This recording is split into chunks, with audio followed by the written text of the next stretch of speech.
इमारती झाल्या, पण त्याचबरोबर कलेक्टर लँडवरील सुद्धा इमारती आपल्याकडे बहुसंख्य प्रमाणावर आहेत. मुंबईत जवळजवळ 3000 गृहनिर्माण संस्था या ठिकाणी आहेत. आणि ह्याच्यामध्ये आता मला वाटतं त्यांना त्यांची जमीन जी आहे ती त्यांना स्वतः डेव्हलप करायची, त्या सुद्धा इमारती जवळ 50-60 वर्ष झाले आहेत, मोडकळीस आलेल्या आहेत. त्यांना त्यांचा पुनर्विकास करायचा आहे.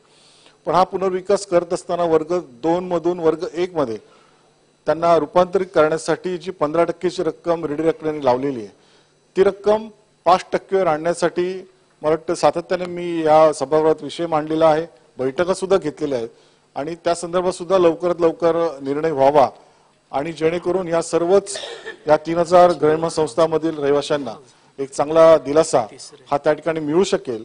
आणि त्याच पद्धतीने ह्यापूर्वी हाही फ्रीहोल्ड जमीन होण्यासाठी काही आवश्यक बाबी आहेत, तांत्रिक बाबी आहेत, त्या सुद्धा दूर करणं आवश्यक आहे. आणि त्यासाठी हस्तांतरणाची प्रक्रिया जी आहे ती सुद्धा सुलभ पद्धतीने झाली पाहिजे. आणि त्यासाठी संबंधित जिल्हाधिकारी कार्यालयामध्ये स्वतंत्र यंत्रणा आणि कप योजना त्या ठिकाणी असावी हस्तांतरण करण्यासाठी.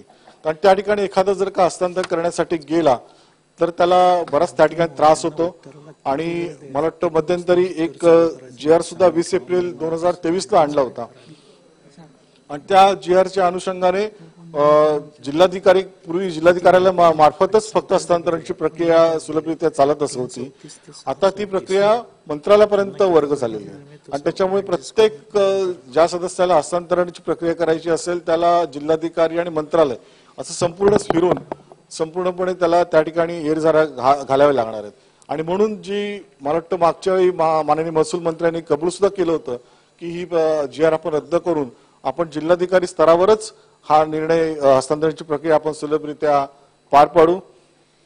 त्याचबरोबर लवकरात लवकर ही 5%ची रक्कम सुद्धा जर का सरकारने जाहीर केली तर मला वाटतं येणारी जी 7 मार्च आहे त्या 7 मार्चला संपूर्ण मुदत ही आज संपते.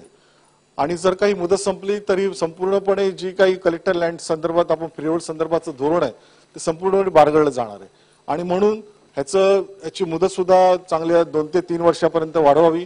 त्याचप्रमाणे ही 5% रक्कम करावी, हस्तांतरणाची प्रक्रिया सुलभ करावी अशी या कलेक्टर लँड संदर्भामधील ज्या गृहनिर्माण संस्था आहेत त्यांची सर्वांचीच ही मागणी आहे, रहिवाशांची मागणी आहे.